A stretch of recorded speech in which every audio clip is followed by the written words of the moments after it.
Good afternoon, brethren. I want to welcome and thank everyone for tuning in and joining us from the various locations from around the world for the broadcast of today's Sabbath message. Today's message will be delivered by David J. Smith, and it is titled, The Slow Progression to World Dominance. This is message number 1175. David J. first delivered this message somewhere in the beginning of the year 2004. And I'm your host today, Tim West. Now, since this impeachment process is the hot topic, we should make sure that we understand the entire process. And I'll go over that right after today's message, which is about to begin here momentarily. So grab something to sip on, some lunch or your favorite snack, find a comfortable place to relax, and enjoy today's message. Seal and the fowls of heaven hath he given into your hand, and hath made you ruler over them all. You are this head of gold. So this great statue's head began prophecy from Daniel's day down to ours, to the return of Jesus Christ. Nebuchadnezzar was the very first king who was a part of this golden statue. Then he mentions another kingdom that would rise, that it would be inferior, not as strong, not as powerful, but it would also bear rule over the whole world. This was the Medo-Persian Empire that ruled. And then in verse 39, he tells of yet another that is going to rule, a third. And so this was the Macedonian Empire under Alexander the Great. He conquered more quickly than any other king had ever done the known world at that time around the Mediterranean. He sat down and died from diseases and a broken heart because he had no more lands to conquer. But then in verse 40, he said, And the fourth kingdom shall be strong as iron. And so a fourth kingdom did rise, starting in 31 BC and ran right on down to 476 AD. And that fourth kingdom was the Roman Empire. At that particular time, it was a physical government. It was not yet the Holy Roman Empire. But this Roman Empire finally collapsed in 476 AD. And when it collapsed, it left an indelible print upon the European community and the continent. It left exactly 10 nations there that came out of that collapsed Roman Empire. They were Italy, Austria, Switzerland, France, Germany, England, Holland, Belgium, Spain, and Portugal. There were 10 of them. And Machiavelli actually wrote about this, even though he knew nothing about Bible prophecy. He knew nothing about the collapse of the Roman Empire, that it was even prophesied in the pages of the Bible. Rome was revived, however. The Bishop of Rome was given total and absolute authority over all the churches. This was in 538 AD. And then he crowned Justinian in 554 AD for the imperial restoration of the Holy Roman Empire. And then the Roman Empire was broken down into two segments, the East and the West. East was Constantinople, its capital, and it had great libraries in which to this very day there's documents dating all the way back to the Roman Empire, what was happening in the religious community in Judea and in the world. And then the Roman Empire was the western capital of Rome. So the legs represented a breaking into two parts. Then it came right on down till there were 10 toes. But the Holy Roman Empire, which was Satan's tool to stamp out truth out of the earth, was to rule for 1,260 consecutive years. It was a religious organization combined with a political. The religious would hand down dictates as to what everyone was to believe. And then the empire sent the military to enforce the dictates. That's why in the book of Daniel, chapter 7, it talked about a different type. When this fourth empire would rise, it would be diverse. And it was. The Roman Empire became a Holy Roman Empire, a combination of church and state. But what happened to the Christians of that time? We know that they were scattered. They left Jerusalem in the Middle East. They went all over the world. Most of them went to the British Isles. Many of them did. History bears it out. We prove it in our 500-page book, The History of God's Church in the Coming New World Order. But in Revelation chapter 12, it tells about this 1,260 years in which the church would flee outside the circumference of the Holy Roman Empire. It would receive protection from God Almighty. In verse 1, it says, "There appeared a great wonder in heaven, a woman clothed with the sun, the moon under her feet, and upon her head a crown of 12 stars." So there were 12 tribes of Israel. "She being with child cried, travailing in birth and pain to be delivered." So the Messiah was to be born through her. Then she was to be scattered all over the world.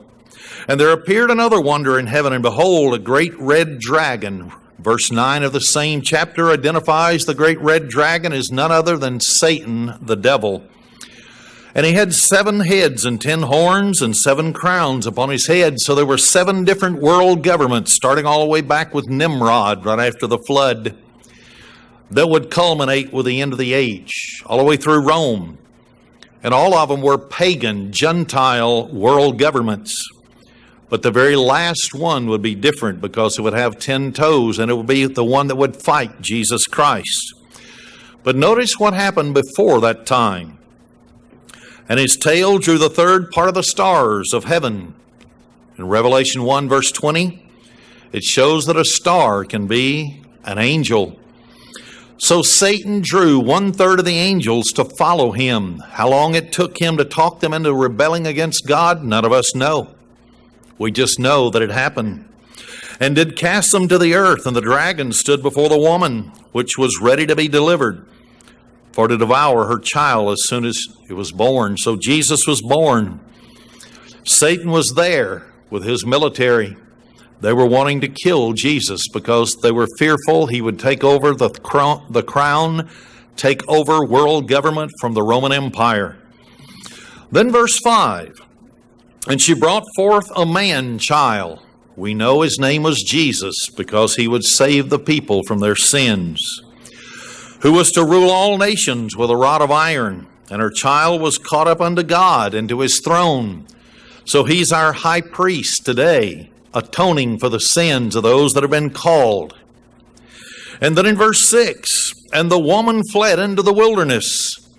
And upon the day of Pentecost, when God's Spirit came to the church, and for the first time, anyone who believed the message, when God called them, they would be the true Israel of God, while the others were physical racial Israelites, the ones that God would deal with outside of physical racial nations.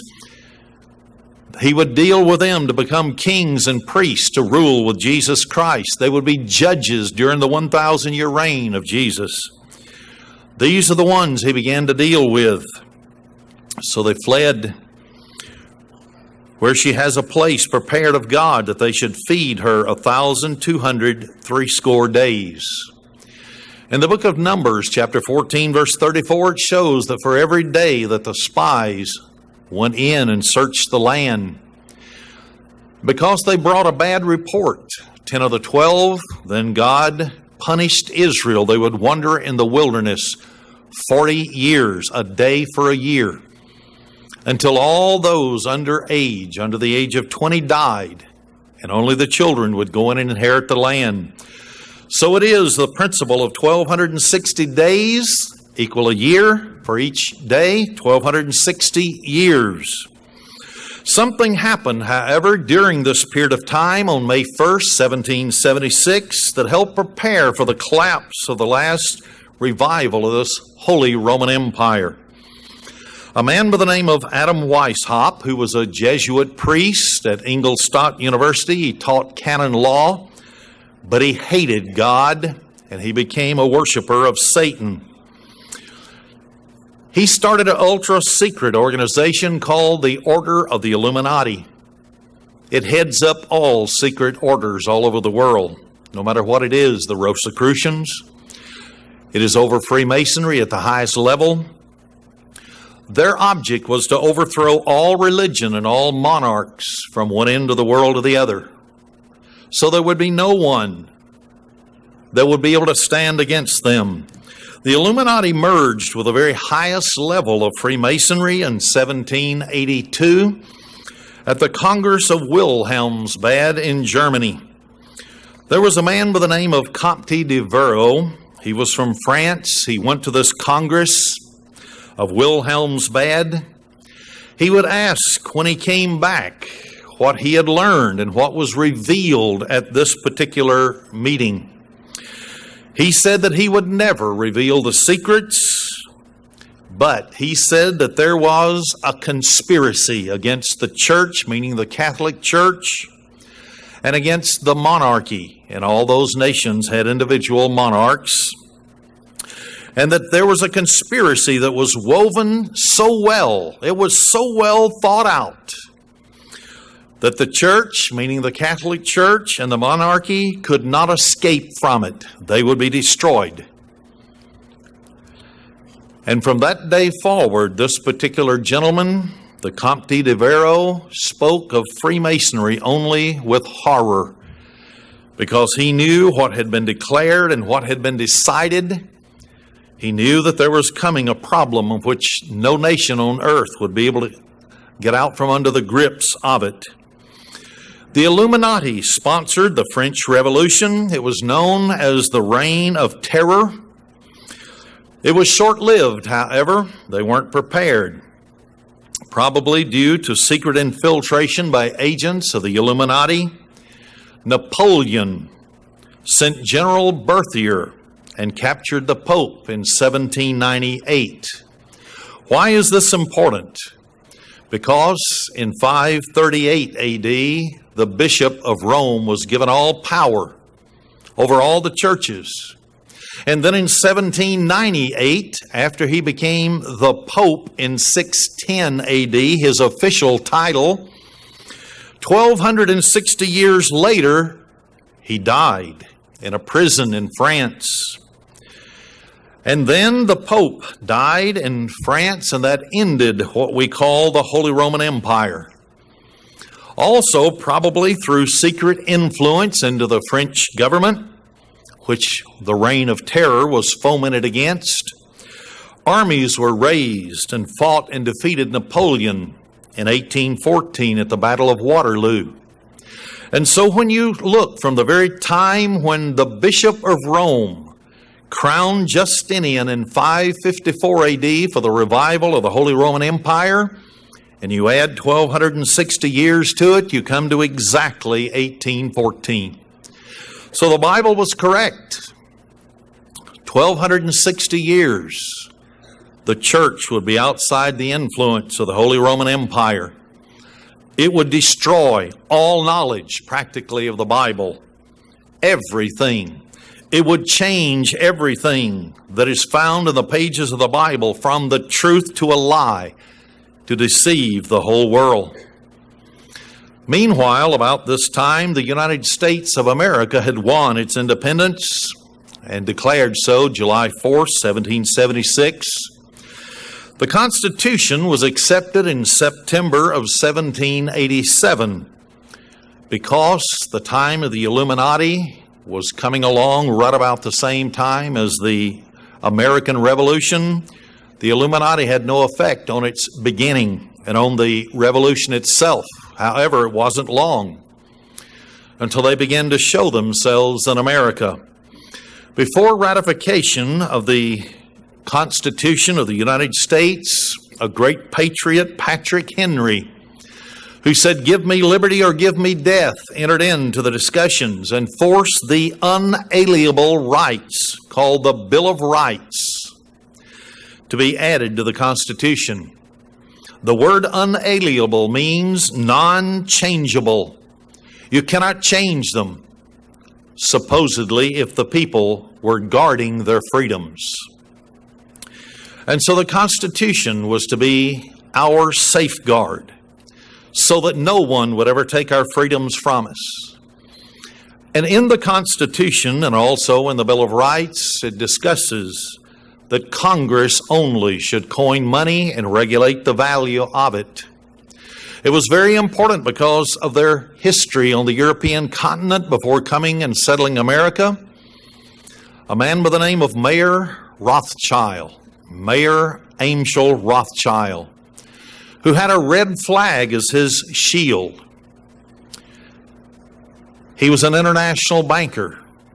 He had 5 sons. He sent them to capitals of countries in Europe, France, Germany, Austria, and so on. They took over what was called central banking houses and began to issue the currency of each nation. When they did this, the nation would have to pay back the money at interest, so they would subjugate the nation. It would come under the control of the bankers. And if the bankers didn't like the way the government was treating them, they would withhold money. And so since there was no supply of money, there would be a depression. The people would go hungry. And then a second part that was guaranteed to every American was the Second Amendment to the Constitution. Every person was guaranteed to be able to have guns, just in case. That is, just in case that there would be tyranny that would come into the United States and try to usurp the Constitution and the Bill of Rights. This began to happen eventually. The Order of the Revolution, or the Order of the Illuminati, started with the American Revolution, was already underway. It was nearly over with. Therefore, it played no significant part. However, before the colonies began to unite, the Constitution was even adopted fully, and the Republic was established. There were 15 lodges of the Order of the Illuminati that was formed in the original 13 colonies. The Columbian Lodge of the Order of the Illuminati was established in New York City, from which they worked through all the other lodges. This was in 1785. Members included Governor DeWitt Clinton of New York, later Clinton Roosevelt, who happened to be a direct descendant, Franklin Delano Roosevelt, of his, Charles Dana, and Horace Greeley. The following year, in 1786, a lodge was established in Virginia. Thomas Jefferson was identified with that lodge. When Adam Weishaupt's diabolical plans were exposed by the Bavarian government in Germany, Jefferson strongly defended him as only an enthusiastic philanthropist. However, people in America knew better. President of Harvard University, David Papin, spoke out against it and told of its diabolical tenets to the graduating class in 1798.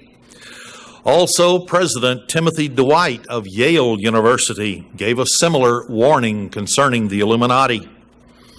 Also in 1798, George Washington sent a letter to a G.W. Snyder in which he told that they had diabolical tenets, and that while he didn't believe every lodge of the Illuminati or every lodge of Freemasonry had any diabolical plot, there were individuals within the lodges who did.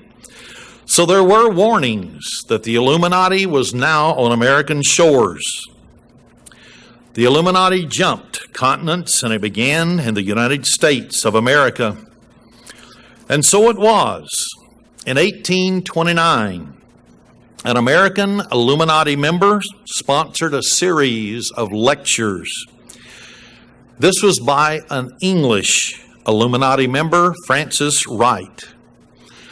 Francis Wright advocated the entire Adam Weishaupt program. This included communism for the first time, the word communism. They said communism would become the thing of the future when they gained a stronghold. They would overthrow a nation so that it would be the seen enemy of the Western world of Christianity. It would be used as a tool of destruction for the nation so they could rebuild their governments from the bottom up. Part of their platform was, listen carefully, you will recognize it, it's everywhere today in America, equal opportunity and equal rights. We hear it everywhere. This is part of the Illuminati's platform to undermine America. Then they were to introduce atheism into the schools of America. They were to have the emancipation of women, free them from the home, force them into the workplace so that no one would bring their children up properly with a godly background. They would be turned over to the public schools where God would be prohibited from entering into the classrooms. Then they espoused free love, free sex among the opposites, no matter who it was, whether you were married or single, it did not matter. Those present were informed that the Illuminati intended to unite the nihilist, the atheist, groups along with all other subversive organizations into the new international organization known as communism. This would be the new destructive force that was used by the Illuminati to foment wars of liberation in the future. They would use it for revolutions in nations all over the world to prepare it for a one-world government. As Adam Weishaupt called it, the Novus Ordo Seclorum. It's on the back of every single $1 bill that you have. Their goal and their purpose of the Federal Reserve System, and those who own it, 8 international banking firms, are all a part of the Illuminati. There were certain people who were selected in America to raise money. One of them was Clinton Roosevelt. Former President Franklin Delano Roosevelt was a direct ancestor. Franklin Roosevelt was also a 32nd degree Mason. He brought socialism into America. Charles Dana and Horace Greeley were appointed as the committee to raise the funds for this new undertaking in the New World. And the New World was to be the place. They would use their riches to send international communism around the world. Illuminati agents were sent into every single state in the South as time progressed and more states came into the Union. A little later on, it became known as the Confederacy. Certain states believed that Massachusetts in particular and other northern states were violating the Constitution, which was a contract, an agreement with every single state. You see, every state in America was an individual nation. They only sent representatives to a 10 square mile area called Washington, D.C., for the purpose of defending the borders of North America and a few other restricted items that they were to do. But the Illuminati, in order to carry out their diabolical plans and programs, always create a problem. Then they advertise that problem very widely. Then thirdly, they furnish the solution to the problem so that it'll bring all the nations or whatever they're trying to work on closer to their program. So they created something that was already, since the Constitution was adopted, was being worked on in both the North and the South. Since our Constitution said that all men were created equal, little by little the states and individuals within those states were training and teaching those that they had purchased as slaves to be free. 3% of the Northerners had not achieved that yet. Between 5 and 6% of the Southerners, mainly the cotton plantations, which supplied the North and Washington, D.C. with most of its money to run the government. And so who would create a war over 3 to 5% of the population and using slavery as the excuse? Nobody would. And yet they established their own newspapers, both in the North and in the South. In the North, they were building up the slavery as a problem. In the South, they were stating that the federal government was overstepping its bounds.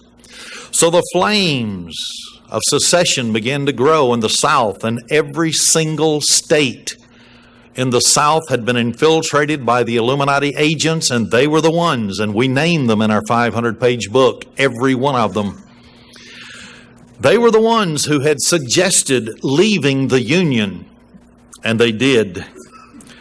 And so the real problem was states' rights, infringement upon the rights of individual nations by an all-powerful federal government. That's the same problem that we have in America today. The states are bypassed. We, the people, are the ultimate power. We have been bypassed. And there is nothing left but a centralized federal government in Washington, D.C. So they created the problem, slavery. They advertised it widely, the evil of it, and we all know it is. But then they furnished the solution. Abraham Lincoln was talking about, no, we will not have a war with the South, when they had secretly loaded boats and ships and sent them down and was coming into Fort Sumter. And the militia in South Carolina told them, don't enter the harbor. Don't bring your armies and your military with you. They failed to listen. So the South fired on the northern ships and boats in Fort Sumter. So the war began. It was not over slavery, but that's what you'll be taught every single time. It was over states' rights. They had to create a problem, advertise it, and the final solution was to create an all-powerful central government in Washington, D.C. Newburyport, Massachusetts was where the Illuminati was concentrated, their home base. They were the ones who were influencing the drive to infringe upon states' rights, all of our freedoms. Meanwhile, the Illuminati leaders, the international bankers, especially Mayor Amschel Rothschild's offspring, were trying to change the Constitution that said only Congress could coin money and set the value thereof. They wanted to have a national bank in which they would control it. They would be able to charge interest. No private individual or business was to ever have the privilege of money production for their own profit. But they got it 2 separate times, and they would loan money to the federal government, and then the federal government would have to pay it back in interest. In 1836, President Andrew Jackson had something quite startling to say. When the Second Bank of the United States charter expired in 1836, President Andrew Jackson would not renew it. He said, no, we're not going to have these bankers having the privilege of printing money and charging us, the federal government, interest. In 1833, President Andrew Jackson ordered all the money, which was quite considerable, of the federal government to be removed from the central bank of the United States, which was controlled by the Illuminati. It was to be transferred to various state banks.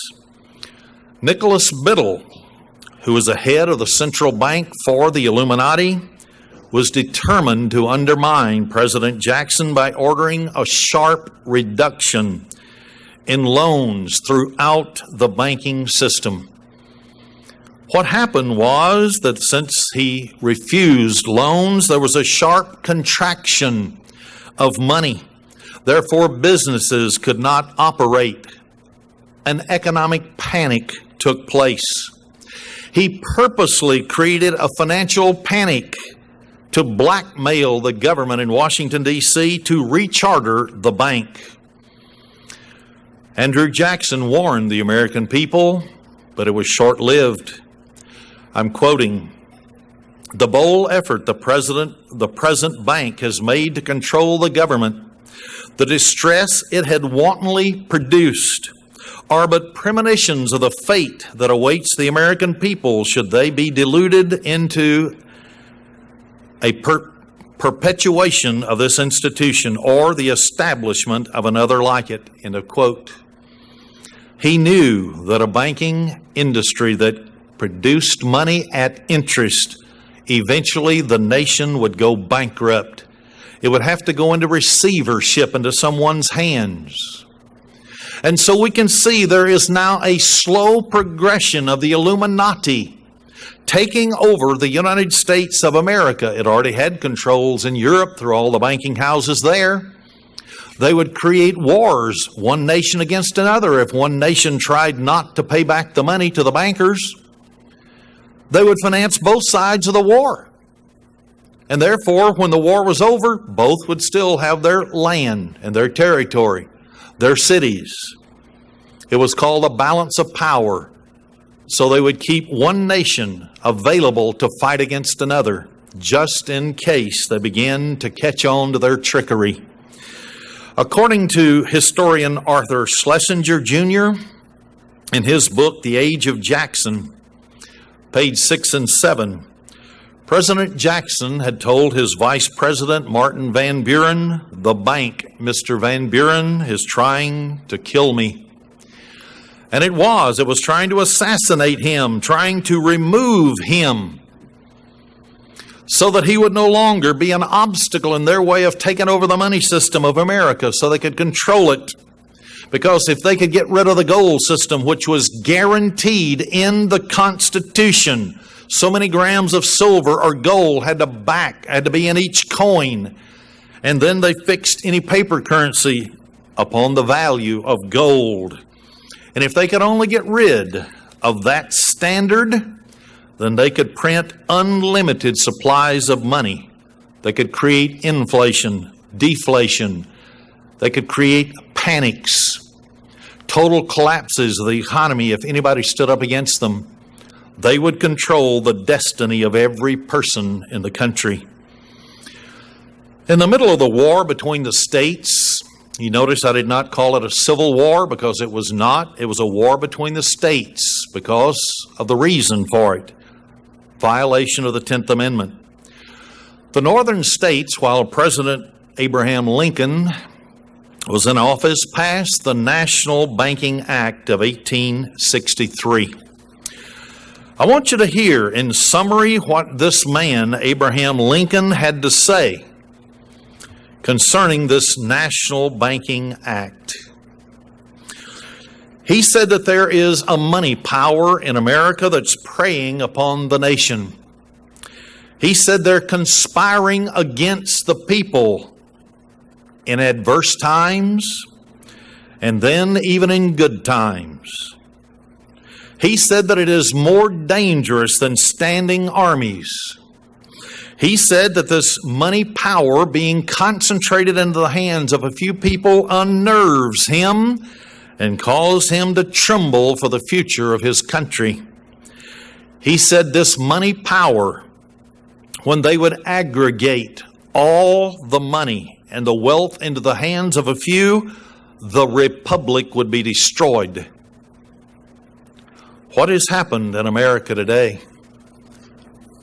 Where is the money?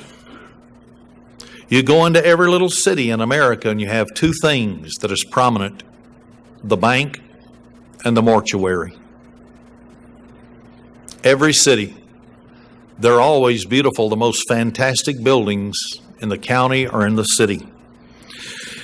In 1848, before the Civil War, a man by the name of Karl Marx came on the scene.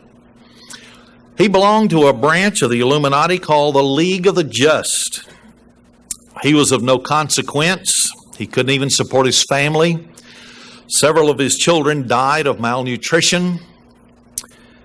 He was under the complete control of an Englishman whose father ran the mills, the cotton mills and so on in England, while he went over into Germany. But the League of the Just selected Karl Marx to update Adam Weishaupt's plan for world government. His name was not even attached to it for 20 consecutive years until finally it was added and it became known as the Communist Manifesto. This was nothing more than a blueprint for world government and what the Illuminati was going to do, how they would overthrow country after country and establish their own socialistic, communistic government.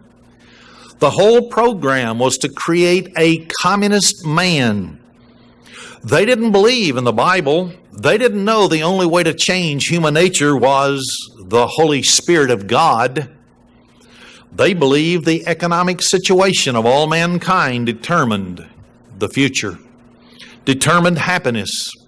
So if they could control everybody, and they could make everybody equal and nobody would have more than anyone else, they could create the communist man. During the war between the states, the Tsar of Russia sent a fleet of ships to help the South to undo a blockade that the North had set up. And so the Illuminati never forgave the Tsar for those actions. They aided the opposition to their goal of creating a central government in Washington, D.C. And then a man by the name of V.I. Lenin came on the scene. He breathed life into the Communist Manifesto by adding force. Normal human beings, when they have enough food on their plate, would not become a communist. It's only when it's taken from your table, when your jobs are lost, when you are in a desperate situation. Would you even listen to the tenets of international communism? So he attempted to overthrow the Tsar in 1905 to set up the sane government of the Western world of Christianity, create a crisis, atheism versus Christianity, then advertise it widely, then furnish the solution, and we'll see that solution from the pages of the Bible. He failed in his attempt and he was exiled. His attempt was to establish the seen enemy of atheism against the Western world of Christianity. Lenin was fulfilling the communist program that had been laid down in 1829 by Francis Wright from England.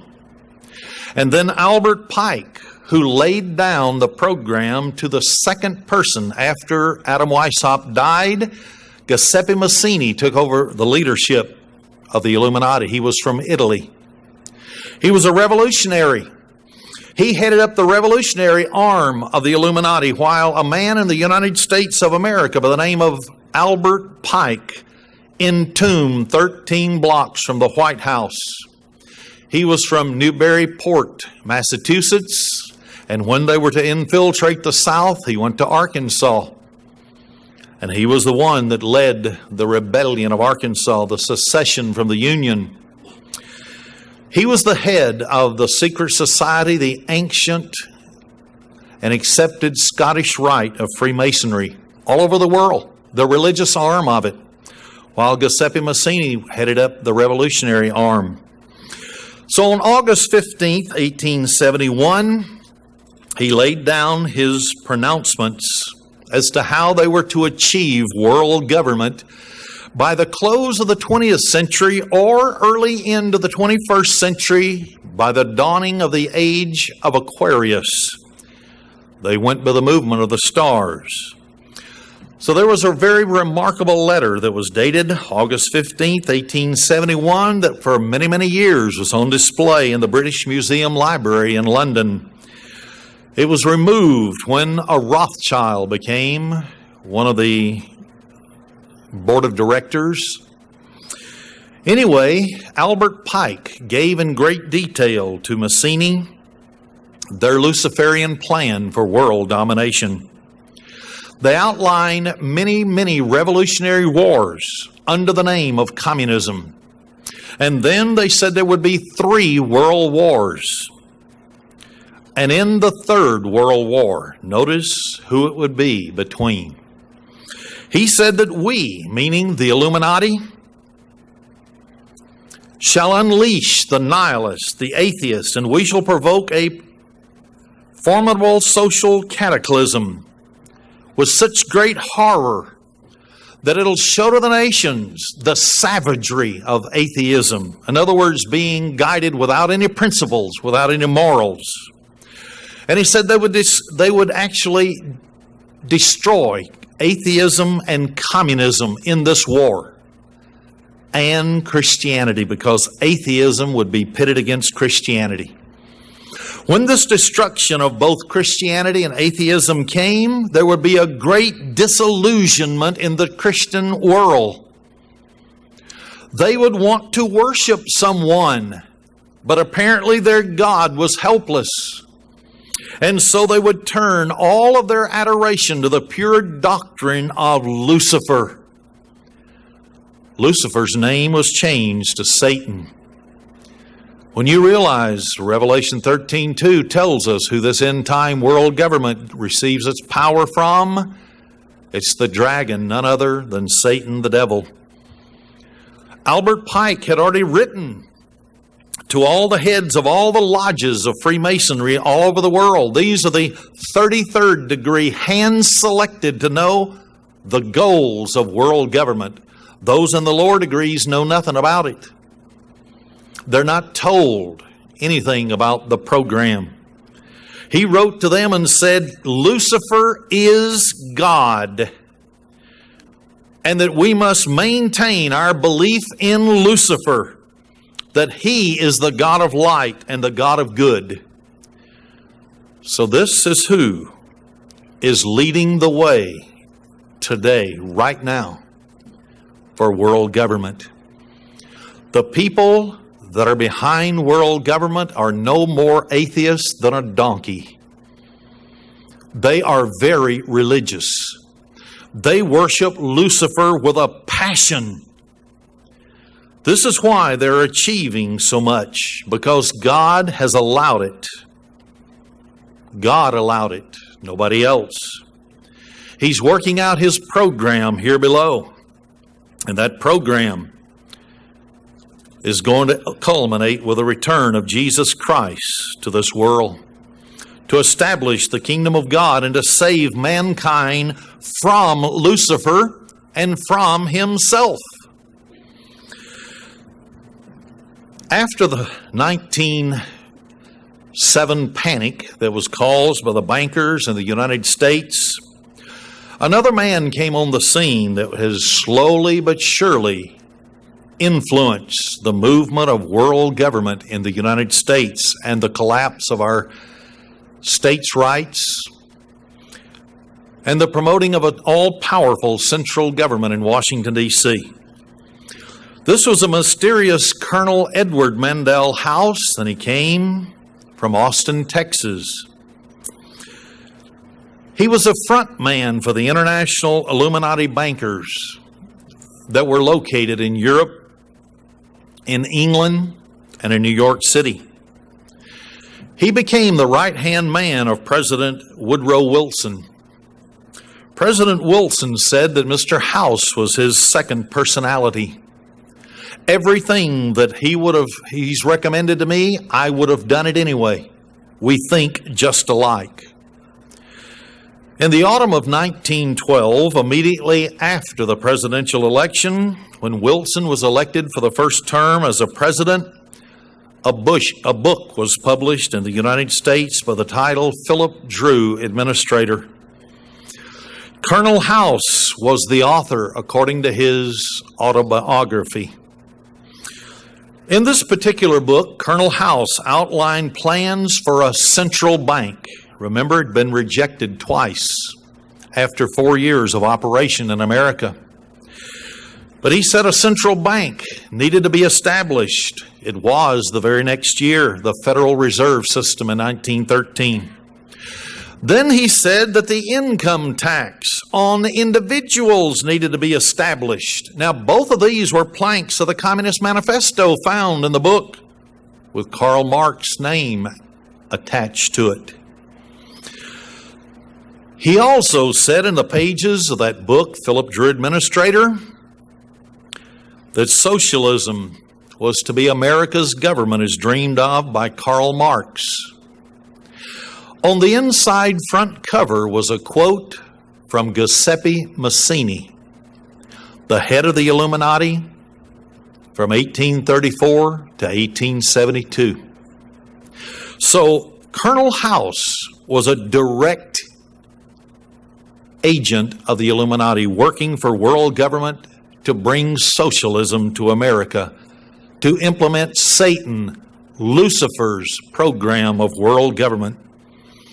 So it's quite clear by now that the terms socialism and communism are the names that were to be used by the Illuminati in their main thrust toward world conquest.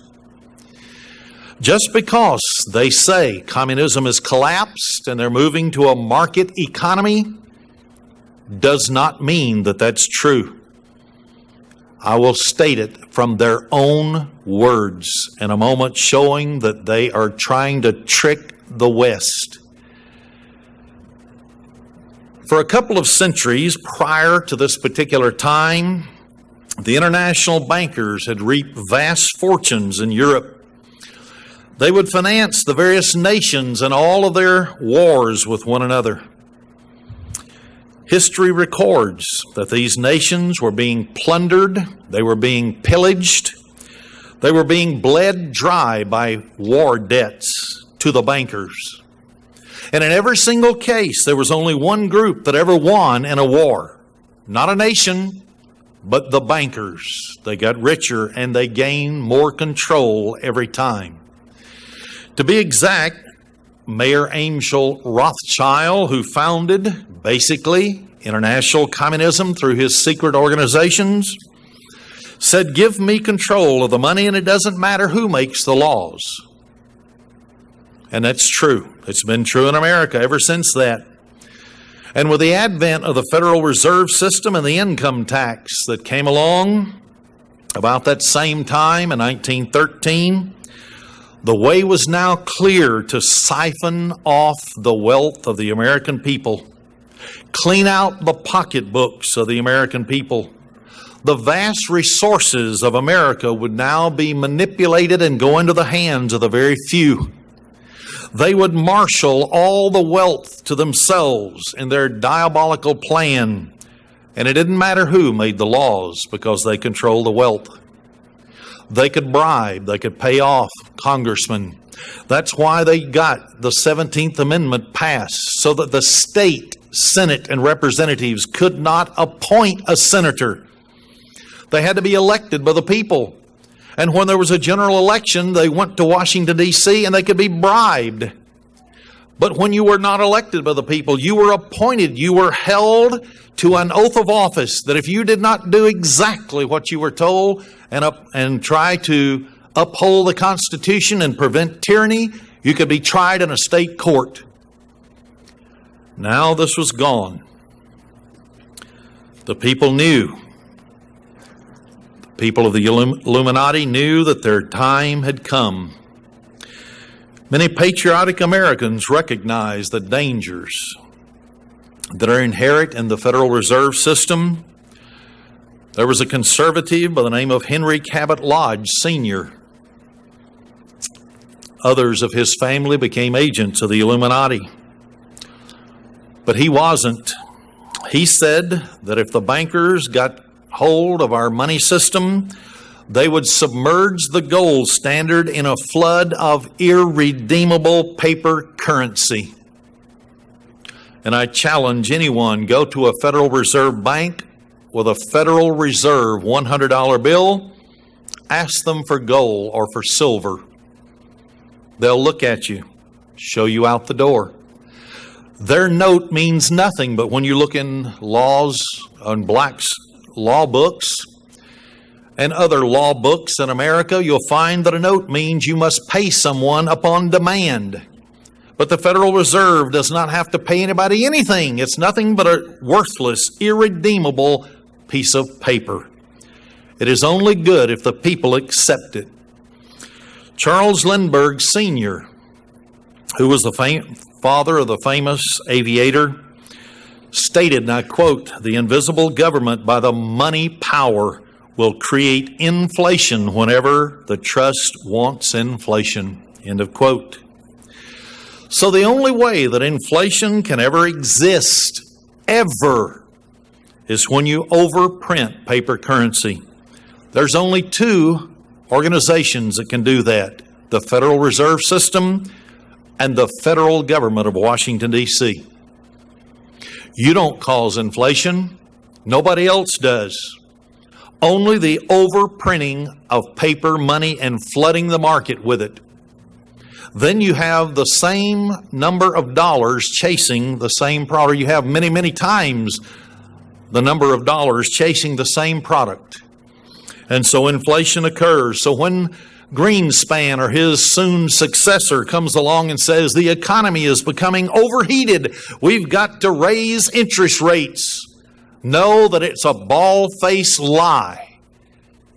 The Federal Reserve loaned too much money to the government so they could go study the sex life of a gnat or something else, any excuse so that they can print more money. Then it becomes overinflated. They raise interest rates because who does the interest go to? The bankers. Simple when you understand it.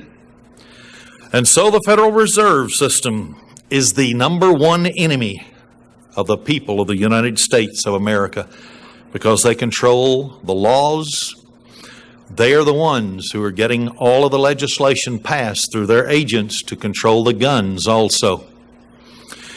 World War I occurred just as Albert Pike said there would be 3 world wars. He said it on August 15th, 1871. Out of World War I, they tried to create world government. The world government organization, called the League of Nations, failed because the Senate of the United States rejected it. They knew that they were about to be sent into world government. We would lose our sovereignty. We would lose our ability to create and coin our own money. We would lose our national standing armies for our protection. So they vetoed it. Colonel House and others from the United States and Britain formed what is called the Council on Foreign Relations in the United States and the Royal Institute of International Affairs in England. These were to be the organizations through which they would now work in secret. This is part of their diabolical plan that Adam Weishaupt had come up with. And Mr. Devereaux said that the plan was so ingenious that the state and the church could not escape. Why? Because they would elect individuals to go to Washington to represent we the people, but they would be secret society members, secret Illuminati agents. They would be the ones to run for office. They would promote each other with money to guarantee that they would have the money to advertise themselves. And then they would pass legislation to destroy the republic. This is exactly what's been happening. Patriot 1 Act and now Patriot 2 Act, taking away all of our rights and infringing upon the 10th Amendment, the 9th Amendment, 8th Amendment, all of our constitutional rights. President Franklin Delano Roosevelt was a socialist. He was also a 32nd degree Mason. He was the man who was trained by a very suspicious man called Mr. Howe. For 5 years, Mr. Howe lived in his upper floors in their 2-story home. He became president of the United States, and he invited the Council on Foreign Relations members to take non-elected posts. They would become advisors. They would write legislation. And this is how they have infiltrated the government of the United States. And so, after only 20 years of the Federal Reserve System that was passed, December 23rd, when Congress was adjourned, except for a couple of senators that stayed there, and 2/3 of the senators there voted. 2 out of 3 voted. and the Federal Reserve became reality. The nation was now bankrupt. It was declared bankrupt. Notice what a man by the name of Louis McFadden, Congressman of the United States, said. There's a book that's out with all of his speeches called Collective Speeches. And on page 326, he says, every effort has been made by the Federal Reserve Board to conceal its power, but the truth is the Federal Reserve Board has usurped the government of the United States. It controls everything here, and it controls our foreign relations. It makes and breaks governments at will. End of quote. He was correct in his analysis. In 1917 to 1919, something else was beginning to happen. But before I discuss that, I want to give you some information from a Representative Beck. In 1933, here's what he said concerning the Federal Reserve System and how that the Federal Reserve System had now caused America and Franklin Delano Roosevelt to declare the nation bankrupt. He said, how did it work? There were War Powers Acts that were issued in World War I that were never rescinded. And so the government used those War Power Acts. A part of the War Power Acts gave the president the right to declare emergencies. Under normal circumstances, he could not do that. Here's what Congressman Beck had to say. I think of all the damnable heresies that have been suggested in connection with the Constitution, it's the doctrine of emergency. It means that when Congress declares an emergency, there is no Constitution. This means it's death.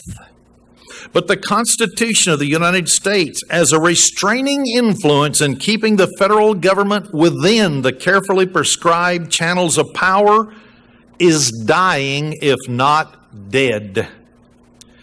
We're witnessing its death agonies.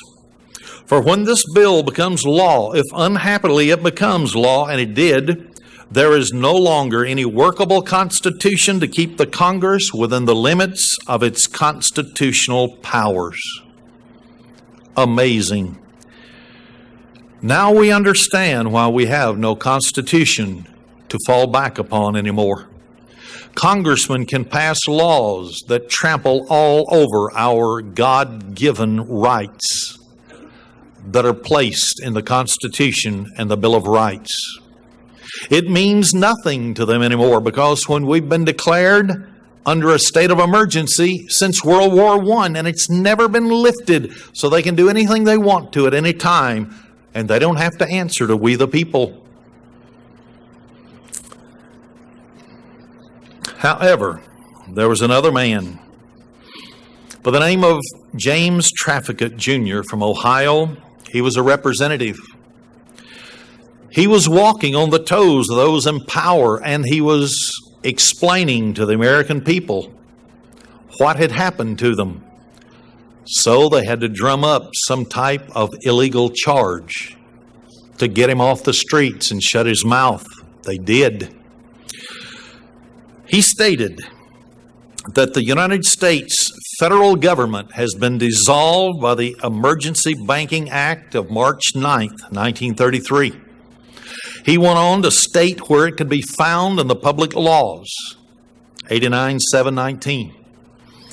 He said that once we went off the gold standard and we were under this Emergency Act, that the sovereignty of the United States and the official capacities of all United States government officers, and departments is further evidence that the United States federal government exists in name only. Name only. Yes, it's the power of the international bankers and the Federal Reserve and the Illuminati that now controls our government.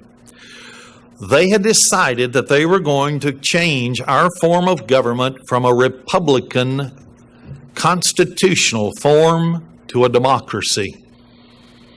You can look with a magnifying glass and you'll never find the word democracy anywhere in the Constitution. Yet all you hear on the nightly news is democracy, democracy, democracy. They are brainwashing the American people to forget the word Republican form of government. Because always the next stage from democracy, which means mobocracy. A Republican form of government gives you a set standard of laws that everybody must go by. But a democracy, just 40 or 50.1% of the people can vote, and then everybody comes under a law, no matter how insane it is.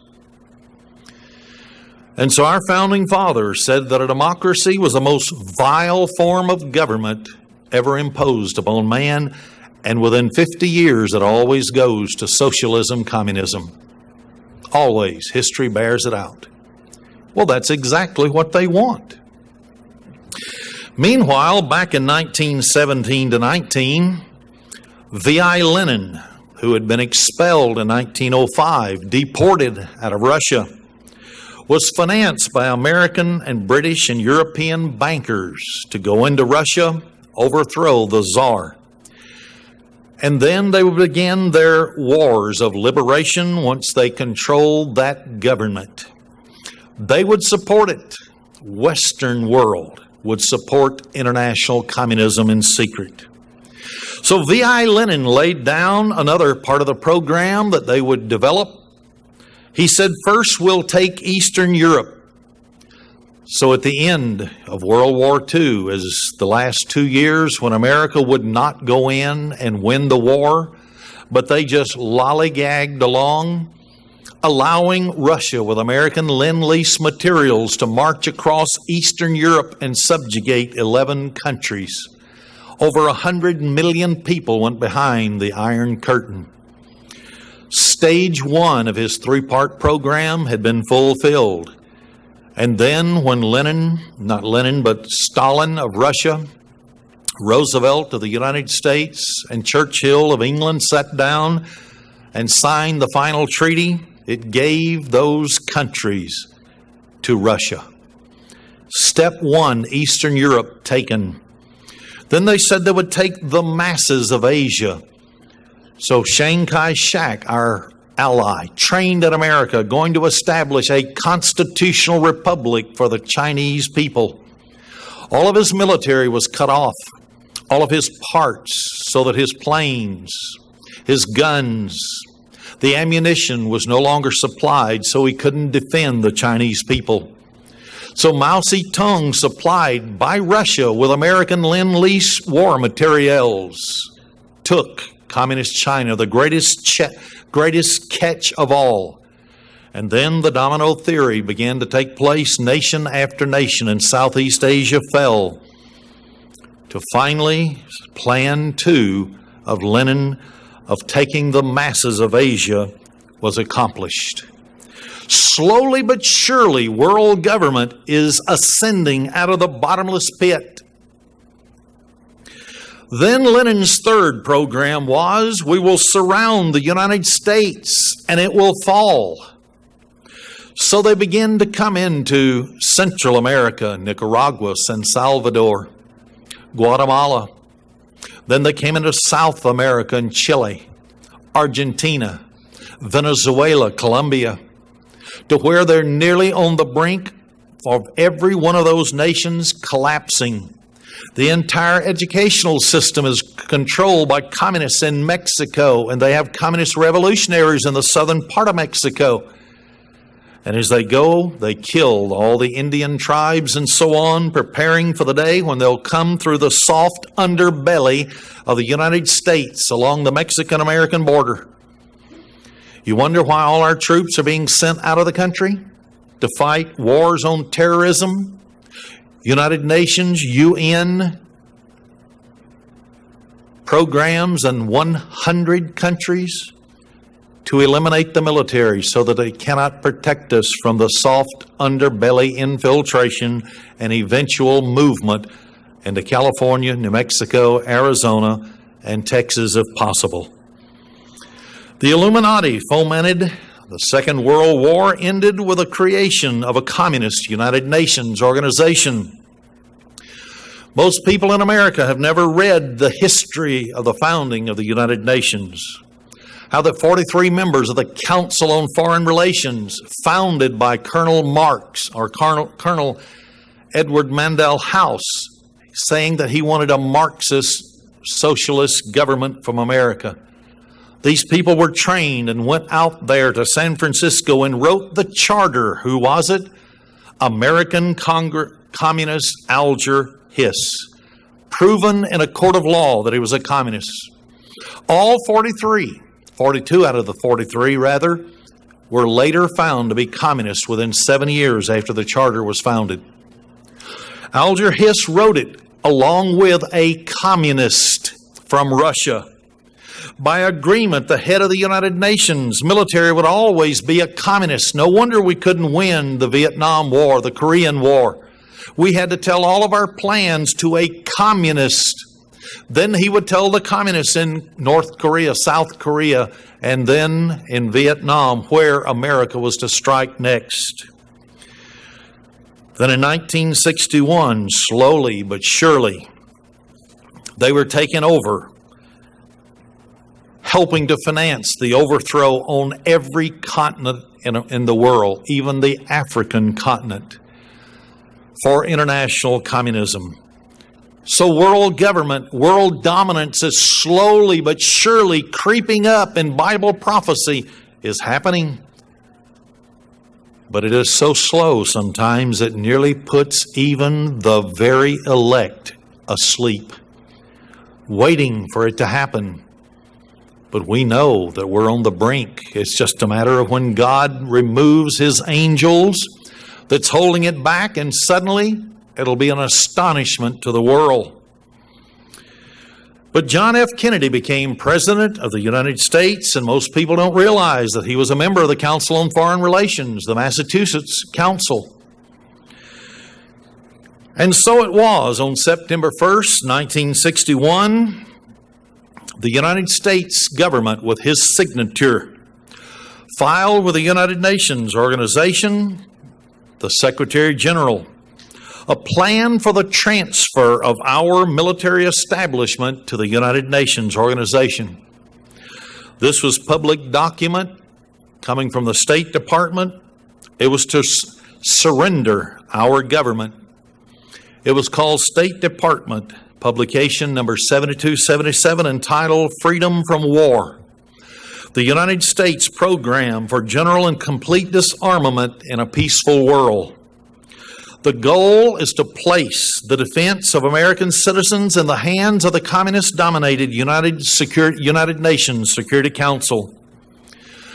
The U.S. State Department, which is controlled by the Council on Foreign Relations, Joseph McCarthy had 81 names, but the gentleman who headed up security for the State Department ended up in court proceedings, found that there were over 800 individuals in the State Department that were either outright card-carrying communists or communist sympathizers or fellow travelers in our State Department. They were acting under the name of the American people, even though the American people knew nothing about it. They set forth the objectives of its programs for this general and complete disarmament in the world. That's why the United States of America feels secure in attacking other nations that have not attacked us. All nations have to be disarmed. But so does the American people. That's a part of the program. The Second Amendment has to be eliminated. That's why we had all the shootings, and all the children that did all the shootings in the schools and killing teachers and other students were found to be on Ritalin. And Ritalin, some of the side effects are they want to murder people, they want to commit suicide. And when they take you off of it, the withdrawal pains, then you become violent. They knew it.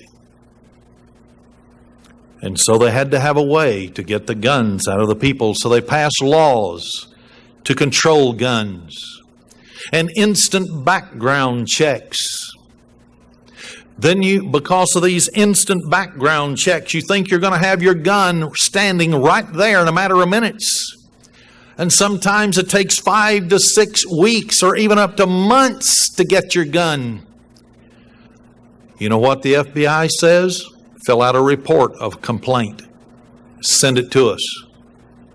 There is no way for you to buy a new gun if they decide they don't want you to have one. So is the Second Amendment being taken away? You bet it is. Little by little, they're encroaching their world government to disarm the American people.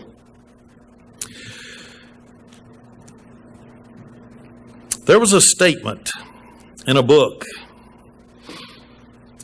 The book was entitled The Most Secret Science.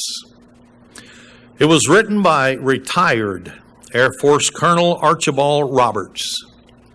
He said, and I quote, "Under this plan, the United States will finance and man a totalitarian United Nations military complex." End of quote. So the United States of America has been chosen to enforce disarmament of nations and, of course, of its own citizens as well. Former Congressman James B. Utt stated, "The so-called Disarmament Act sets up a super agency with greater power than the power of the Congress of the United States, which delegated the power. There is every intention on the part of this disarmament agency to destroy the sovereignty of this nation and put us under the control of international tyranny. And they're moving rapidly in this direction." End of quote. Just because Bible prophecy is moving slowly does not mean that it's not happening. But the Christian community at large becomes very, very upset because they don't see things happening so rapidly. When it really is, if you watch the news very, very carefully, things will come out that show step by step they're moving in that direction. Every president since Franklin Delano Roosevelt has been either a subversive Council on Foreign Relations member or a member of the secret Skull and Bones of Yale University or an honorary 33rd degree Freemason. Yes, even Ronald Reagan was an honorary 33rd degree Freemason. President George W. Bush is a member of the Order of the Skull and Bones. His father before him, who was vice president 8 years and president for 4 years, was a member of the Council on Foreign Relations, a member of the Trilateral Commission, a member of the Bohemian Grove, a member of Skull and Bones, and we've even published the membership list with his name on it, taken directly out of their files. Bill Clinton was a member of both the Council on Foreign Relations and the Trilateral Commission. No wonder, no matter whether it's a Republican or a Democrat, it does not matter. They're all members of the same organization. America thinks that they are going to make a change when they change parties in the White House. Then everything goes as planned. And the American people are once again disappointed. But they don't understand there is a secret agenda. And the secret agenda, according to David Rockefeller, cannot be given into the light of day because the American people would not accept giving up their constitutional rights. So they have to move very slowly so the American people will be put to sleep and not recognize that the water is boiling. The United States is now being used to disarm the nations. President Bill Clinton cut our military in half because he has to prepare for us to also be disarmed and turn what's left of the military over to the United Nations. President George W. Bush has already signed legislation starting in the year 2005 to once again cut our military bases. He sent our military, nearly all of it, to the Middle East. He's now called up the reserves. This will effectively leave the United States defenseless. And all of this when there has been Chinese Communist military seen by our INS Border Patrol coming into the deserts of Arizona. They've seen it and reported it, but did it make any difference? Not at all. They're sending the military overseas. Some of the proposed closings of bases for the year 2005, I'll only mention a couple of states where they're located. This is the Army. One in Pennsylvania, Michigan, Virginia, Puerto Rico, Georgia, New Jersey, Virginia, Fort Polk of Louisiana is to be realigned, not eliminated. One in Alaska, Texas, Hawaii, and the list could go on, another 8 or 10. Then the Air Force is going to shut down one in Oklahoma, California, Texas, New Mexico, Mississippi, South Dakota, Texas again, North Dakota, Massachusetts, New Mexico, California, Kansas. Nellis Air Force Base in Nevada is going to be realigned. And then also Seymour Johnson Air Force Base in North Carolina is going to be realigned, not shut down. Then one in South Carolina and Oklahoma. This is going to be effective starting the year 2005. What in the world is happening to the United States? We're being led down the primrose path to destruction because of the sins of the nation. God doesn't change. Ancient Israel sinned. They went into national captivity. That's why I'm so thankful that we can believe every single word of God. Because He says some will still be faithful and He will hold out a protecting hand for those. But the rest will not be protected. They're going to go into national captivity. Notice a statement, another program that was laid down in the 1930s by the Illuminati, Dmitry Manuelitsky. He was the professor of the Lenin School of Political Warfare in Moscow. This will explain where we've been since about 1985 to 1989.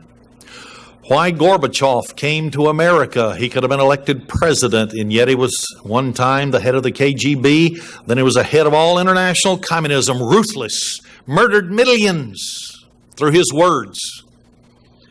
And they were carried out. Here's what he declared. War to the hilt between communism and capitalism is inevitable. Of course, in the 1930s, we're not strong enough to attack. Our time will come. To win, we shall need the element of surprise. We will have to put the Western world to sleep. What better way can you put someone to sleep than say communism has collapsed? It's dead. We're no longer your enemy. You can disarm now. You can declare your military to go home. You can re-educate them to enter into civilian society. You can send your military over to foreign countries to help implement disarmament. That's okay. But we're not your enemy anymore. Now, we used to be a superpower. We were your enemy. And that's the way they set it up. The seen enemy of atheism against the Western world of Christianity. Create the enemy. Advertise it. Oh, the world's going to end. We're going to blow each other up. Nuclear warfare. There's enough bombs to blow up 100 Earths like we have. And then the solution. The solution is we'll put you to sleep. We will pretend, feign weakness. Notice what they said in the 1930s, and they have never deviated from one statement they've ever made. There shall be electrifying overtures, unheard of concessions. Yes, the Berlin Wall came down. East and West Germany merged again. They said we're going to a market economy, not communist socialist economy. Then they went on to say the capitalist countries, stupid and decadent. will rejoice to cooperate to their own destruction. They will leap at another chance to be friends. Yes, we sent all of our electronic industry over there to help them. We sent them to communist China. We send them everywhere into every communist country because it's just business. As V.I. Lenin said once about American capitalists, we'll give them enough rope and they'll hang themselves. The last statement of this back in 1930s, as soon as their guard, yes, their military, is down, we shall smash them with our clenched fist. The clenched fist of communism. They've been building, we've been sending them financial aid, and they've been building and building and building. Militarily, in the mountains, they built secret cities to survive their wars. Yet the United States continues to disarm. But the Bible predicts this third and final war because the Western world of Christianity and atheism are to come against each other. It's to be in the last days, and out of the rubbles of this will come the New World Order. Notice what it says in Ezekiel chapter 38, verse 1 to 12. I may summarize parts of it. The word of the Lord came unto me, saying, Son of man, set your face against Gog, the land of Magog, the chief prince of Meshech, that's Moscow, and Tubal, Tubalsky, the two modern-day Asiatic and European capitals of communism, and prophesy against him. And so he says, I'm against you in verse 2. Verse 3 says the same thing. And verse 4 says that he's going to put hooks into their jaws because they're so slow in moving and carrying out all their programs. They're just so slow that God is finally going to say, I'm going to put hooks in your jaws and I'm going to declare time is up. You're going to make your move. And so I will jerk you and force you to go into a certain location. In verse 4, the latter part said, you come with all of your horsemen, and with you you're going to have a great company with bucklers and shields, all of them handling swords. In other words, modern military equipment. Persia, that's Iran, Iraq, basically the Middle East, the Arab countries. Ethiopia, which is communist, and Libya, which is controlled by Muammar Gaddafi. All of them with shield and helmet. So something is going to change the people's minds, and they will join with Russia. They've been supplied all of these years by Russian military, Russian financing, Russian advisors. He says, Gomer and all his bands, the house of Togomar of the north quarters. So the satellite countries that they keep saying are now independent federation states, they're all communist to the core, controlled by former Central Committee members of the Communist Party or the KGB, every single one of them. And many people with you. And what does he say? Look, you be prepared. You get your military ready for you, and you arm everybody else. And all your company that are assembled with you, and be you a guard to them. Don't you let one of them leave international communism. You pretend that you've fallen and collapsed. Oh yeah, that's okay. Until the West disarms. They can't defend themselves. Verse 8, after many days you shall be visited. In the latter years you shall come into the land that is brought back from the sword. Yes, ancient, the northern 10 tribes of Israel went into national captivity, 721 to 718 BC. They were sifted across the nations. They landed in Western Europe, Great Britain, and when the time came, one of the two brothers of Joseph, Manasseh, sprung forth and came to this continent, and they're living here, and is gathered out of many people against the mountains of Israel, not Judah. Judah is contraction Jews. No, this is the northern 10 tribes. which have been always waste. We brought ourselves into this continent that had no roads, had no dams, no electricity, none of those things, and we have built it into the greatest nation that has ever existed. But it is brought forth out of the nations, and they shall dwell safely, all of them. We've never had a foreign military except one time with Mexico, even coming close to a border of the United States. But he says, Russia, you're going to come like a storm. Yes, you'll be like a cloud to cover the land. All your bands and many people with you. They're going to think that they're going to come and they're going to pillage, they're going to take, they're going to rape the land of all of the natural resources that we have. But God, when you read the rest of the chapter, is going to intervene, because both atheism and Christianity, both are going to be destroyed. But what could get the attention of someone if they're maybe declaring war in the Middle East? Notice in Daniel chapter 11, verse 40 to 45. And at the time of the end shall the king of the south push at him. So this is an Arab going to push at the old Roman Empire, which Europe is a part of, and the United States is a part of NATO, North Atlantic Treaty Organization. So the United States went into the Middle East because of their threat of terrorism. And the king of the north shall come against him like a whirlwind, and chariots, horsemen, and many ships, and he shall enter into the country, shall overflow and pass over. He shall enter also into the glorious land. Yes, that's Palestine, Jerusalem. And many countries shall be overthrown. These shall escape out of his hand, even Edom, yes, Moab, and the chief of the children of Ammon. That's Jordan. Why? Because these countries, like Turkey, are allies with America. Jordan is an ally. They're not a part of the radicals. They're not a part of Iran, Iraq, Syria, Saudi Arabia, Yemen. He shall stretch forth his hand also upon the countries, and the land of Egypt shall not escape, because some of the top people in Al-Qaeda are a part of Egypt.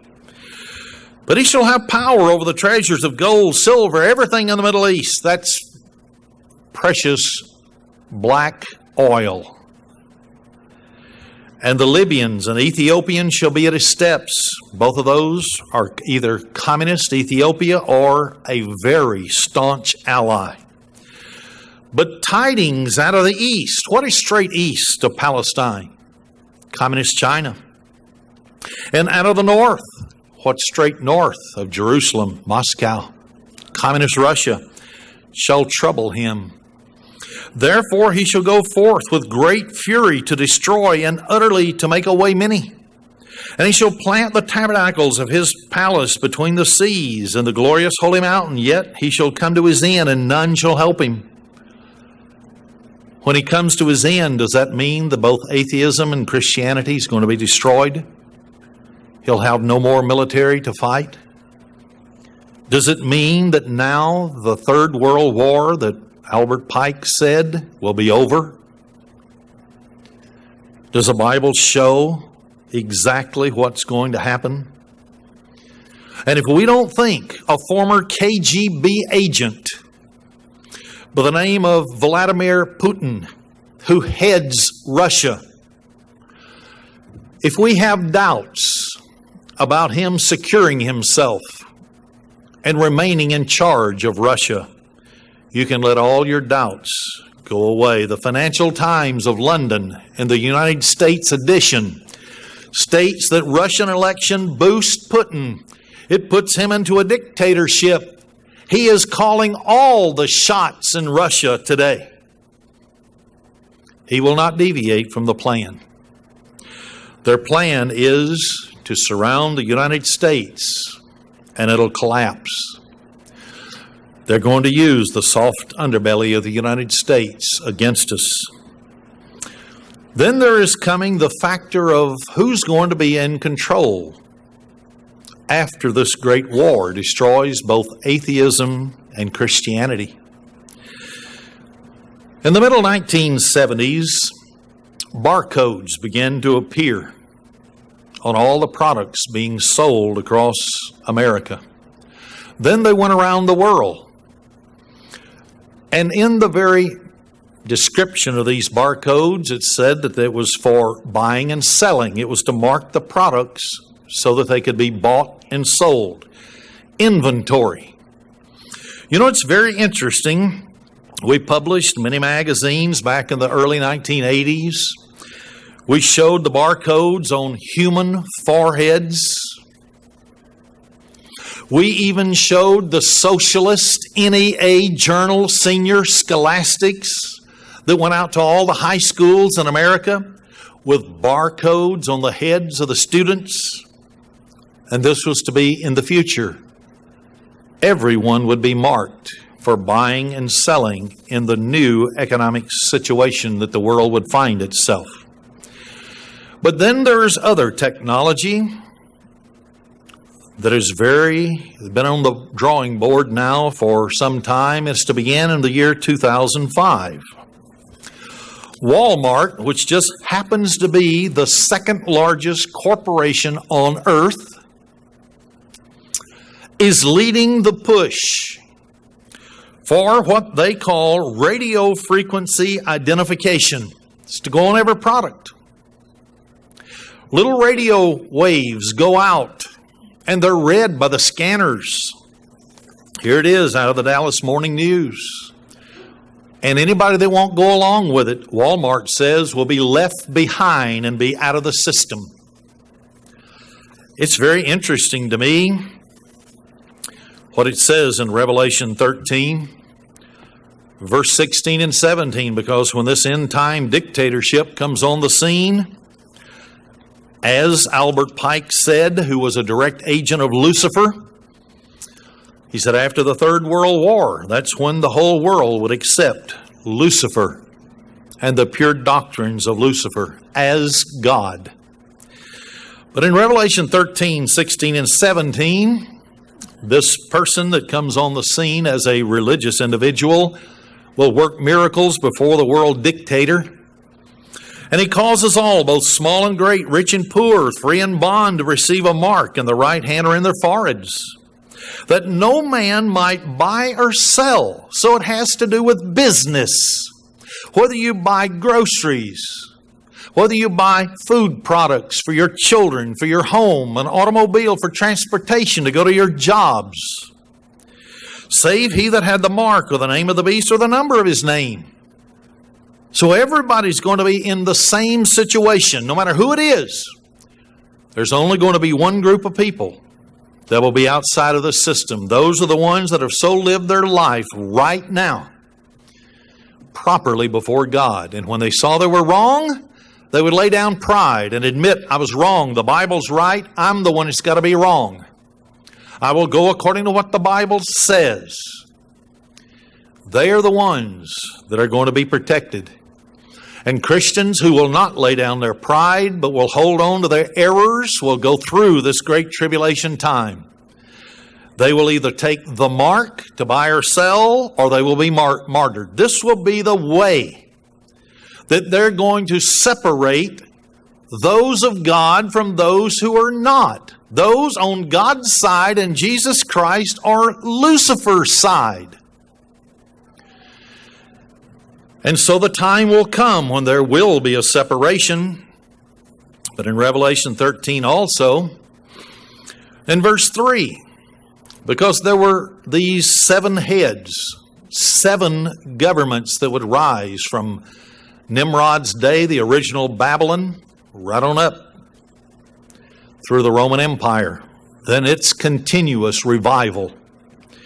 And I saw one of his heads as it were wounded to death, and his deadly wound was healed, and all the world wondered after the beast. So after this great war occurs between communism and Christianity, on the heels of it, there is going to rise this end-time final system. Daniel 7 says that it'll come out of Europe. It'll come out of Rome, the fourth one. That does not mean it's going to be 10 little nations in Europe. It does not mean that. The whole world, it says all the world will wonder after the beast.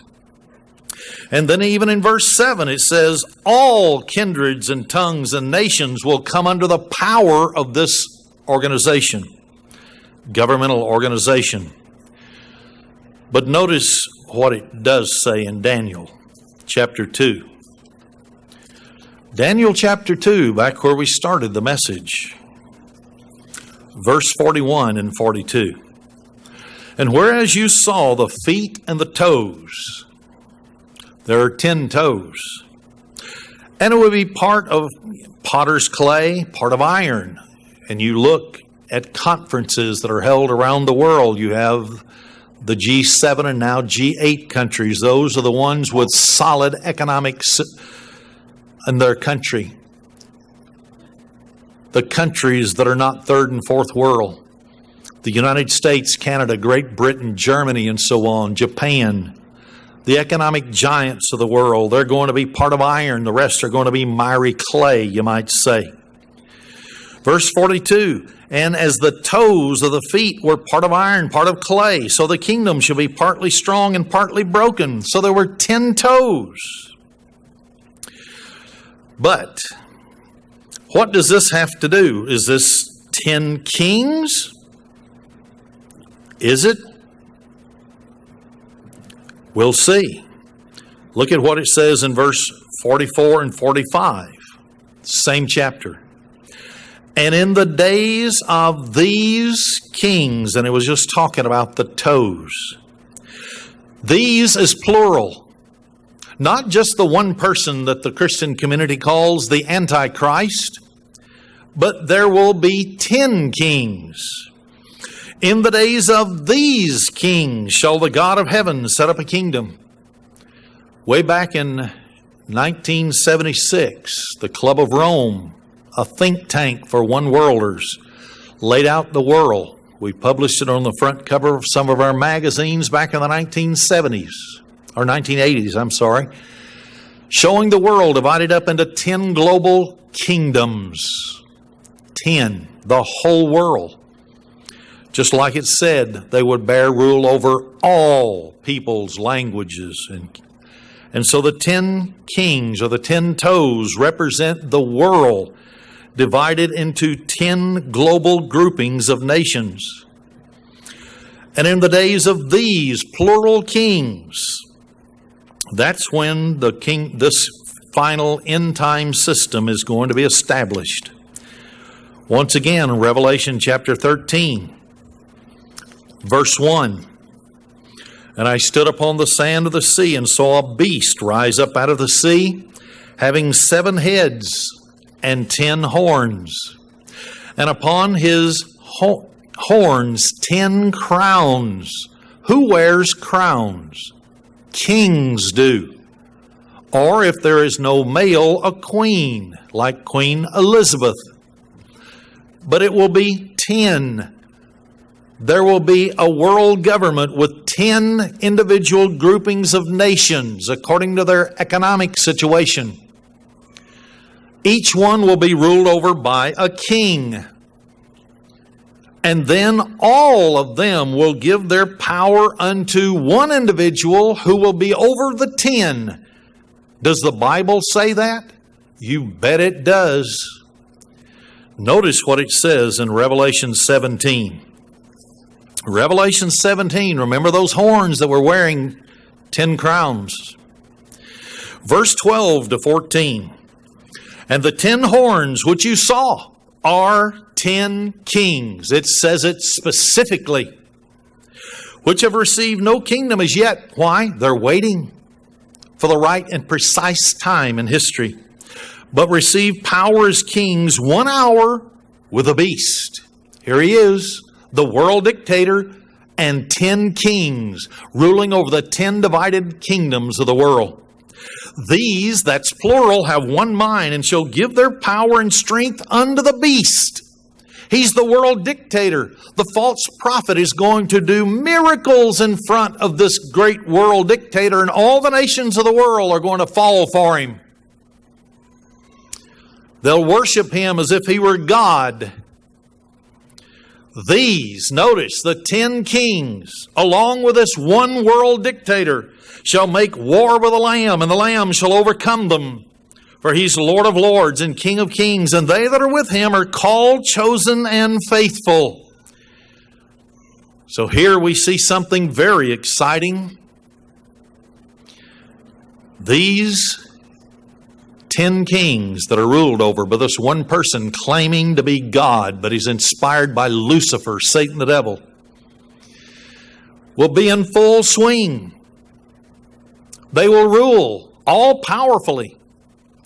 But then Jesus Christ, when the 7th trump sounds, all people who have the Holy Spirit or had it before they died and are in the grave, as King David said, or Acts chapter 2 says, David is both dead and buried, his sepulchre is with us. David has not ascended into the heavens.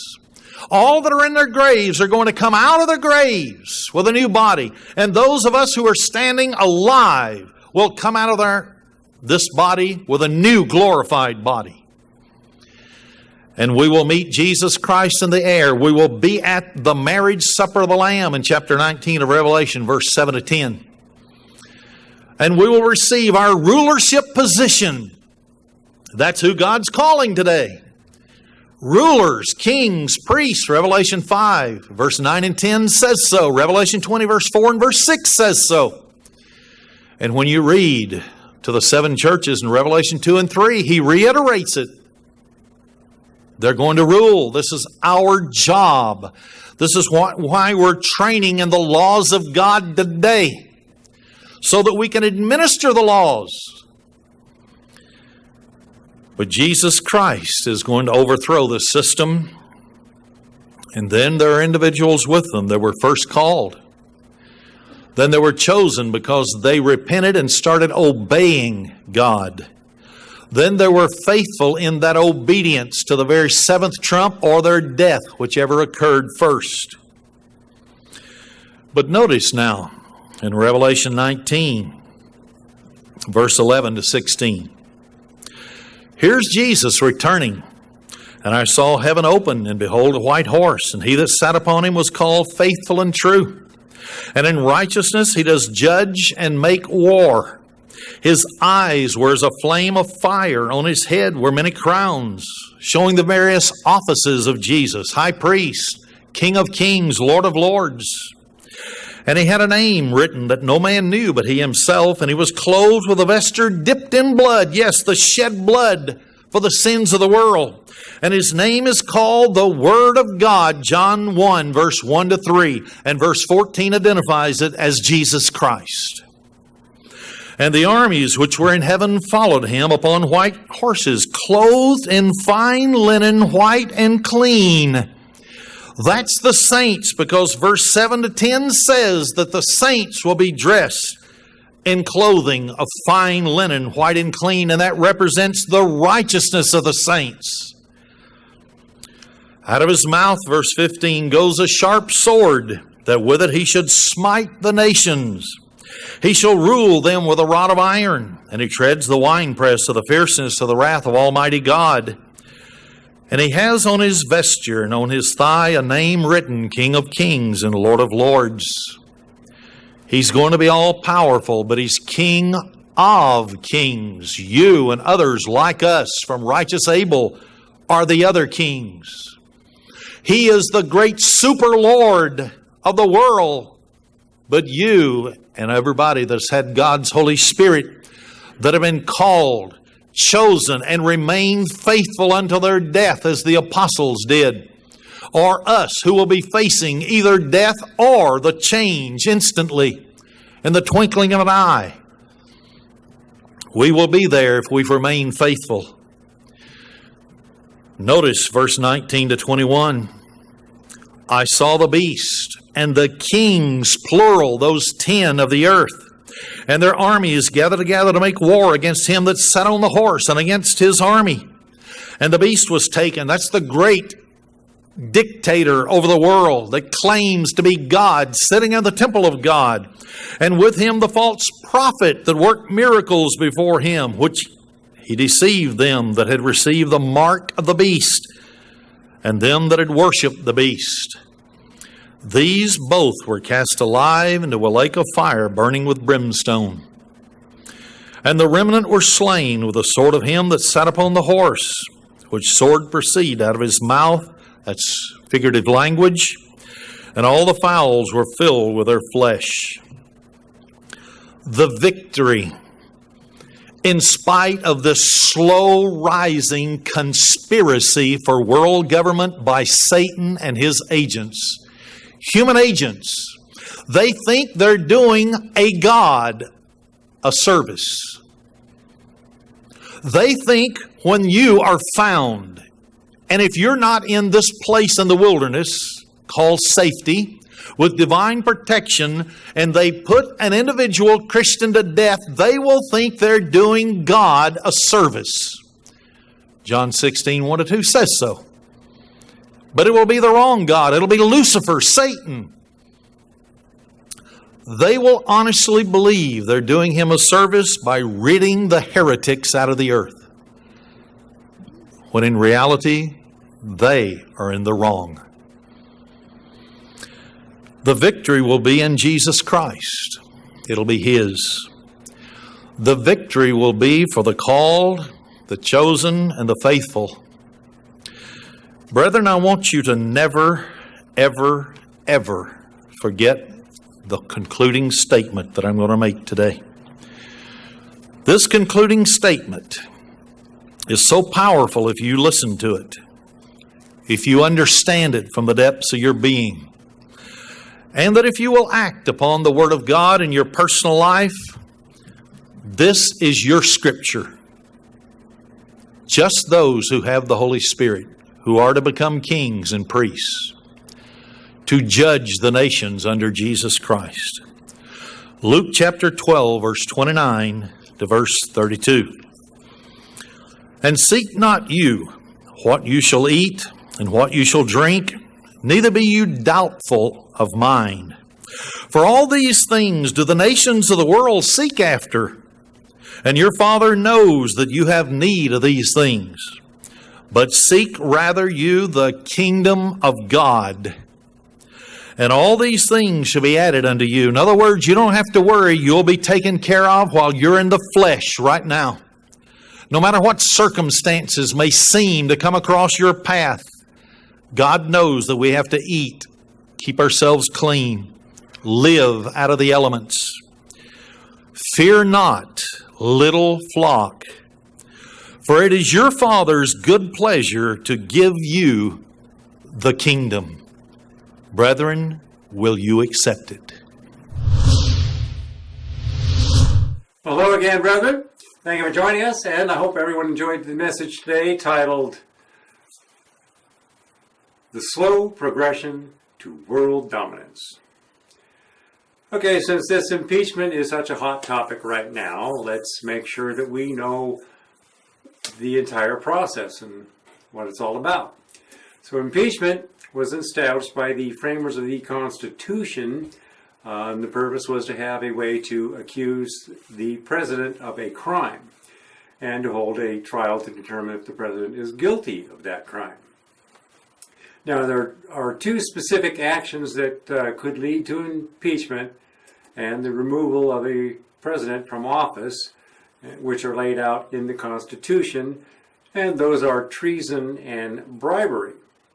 Now, a third action was laid out in the Constitution, and that was maladministration.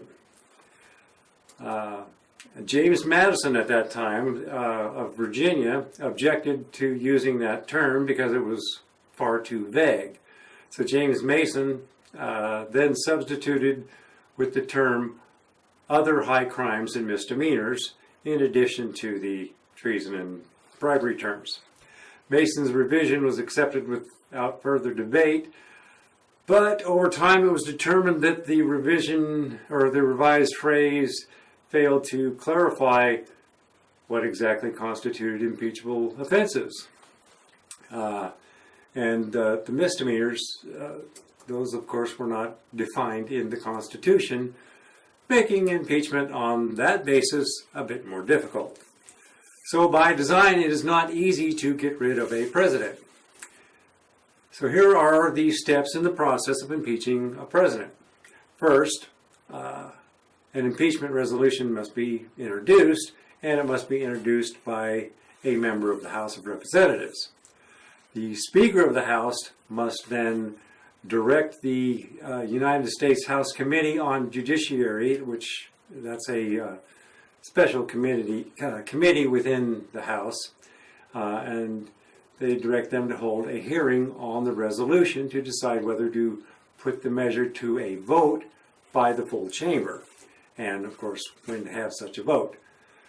And all it requires is a majority of this Judiciary Committee to approve this resolution. If the Judiciary Committee approves the resolution, then, and only then, it moves to full vote on the House floor.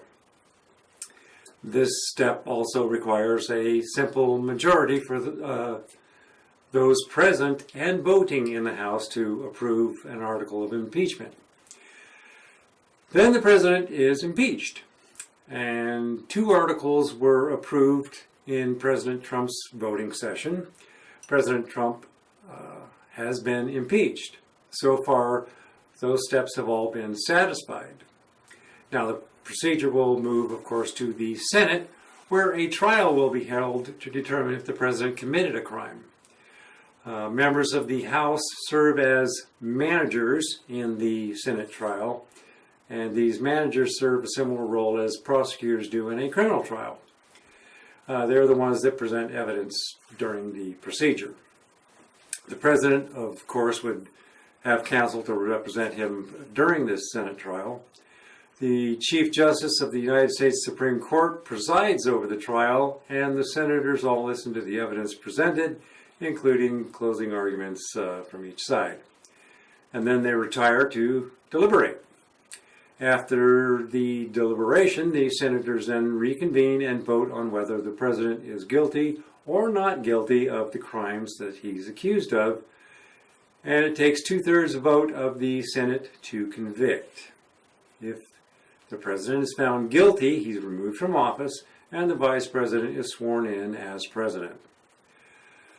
The hearing in the Senate, along with the charge in the House and the president, and that president that committed the crime, is not a legal one. The only penalty brought against a president in an impeachment hearing is the removal from office. There are no other penalties, and you would have to pursue civil suits against the president for any said crimes at that point. Now, there have only been 2 impeachment trials held in the country's history prior to this, both of which ended in acquittals, which means that the president, each of the presidents that were impeached by the House, but not convicted and removed from office by the Senate. One was President Andrew Johnson. He was the vice president who was unexpectedly elevated to office in April of 1865 after President Abraham Lincoln was assassinated. President Johnson won the acquittal by 1 vote. The other was in 1999 when the Senate fell short by 22 votes, thereby acquitting President Clinton from being convicted of perjury and obstruction of justice, stemming from a sexual harassment lawsuit filed against him by Paula Jones. And now some people mistakenly think that President Nixon was impeached. Nixon won the re-election in November of 1972, and he won what was considered back then the largest, by a large margin, which was the largest of a victory in the history of the United States presidential elections. However, 5 months prior to that, you may recall that there was this burglary at the Democratic offices in the Watergate Hotel complex. And it was that burglary that set a motion or set in motion a chain of evidence that would eventually end his presidency status. Special Prosecutor Archibald Cox uncovered a dirty campaign to attack Nixon's political opponents, financed by a secret slush fund and directed by Nixon himself. Now, for months, Nixon publicly denied all the involvement, but an impeachment inquiry was opened in October of 1973 after Nixon fired 2 top officials in the Justice Department for refusal to fire Archibald Cox, the man that had uncovered this dirty campaign. That's when a fight over evidence ensued, including tapes over Nixon's Oval Office conversations. And it was in late July of 1974 when a third of the elected Republicans in the House of the Judiciary Committee, and the House was run by the Republicans at that time, or dominated by them anyway. Anyway, they joined the Democrats to approve 3 articles of impeachment against President Nixon, one for obstruction of justice, one for abuse of power, and one for contempt of Congress. A week later, the release of a smoking gun tape placed President Nixon at the center of the conspiracy, which in turn sealed the president's fate. President Nixon's fellow Republicans put him under pressure, and President Nixon resigned on August 9th of 1974 before the full House could vote on impeachment. Therefore, there was no one there to impeach, and there was never a vote. Well, we now have the impeachment process, and we all know what that is, and we know where we are in this impeachment process, and we know the remaining steps of the process. Brethren, don't take things for face value without question. Pull back that curtain and expose and question the man that's behind that curtain. Don't fall for the image that anyone's created in the smoke that they're blowing.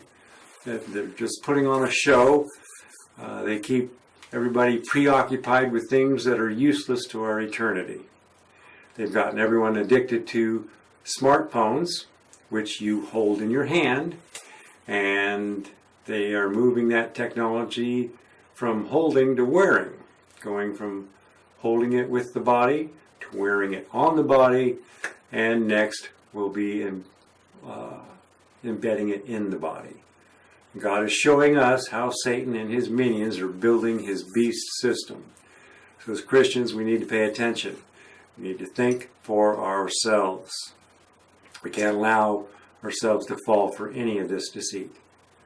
So until we meet again, do not accept the mark of the beast. And we were all created in the image of God. Don't allow anyone to alter your DNA. God will not recognize anyone whose DNA has been altered. God will no longer recognize them as one of his creations. They're no longer the image of God. They've allowed Satan to alter that image. Their names will not be found in the Lamb's Book of Life.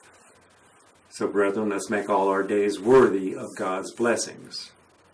May you all have a blessed week, and goodbye for now.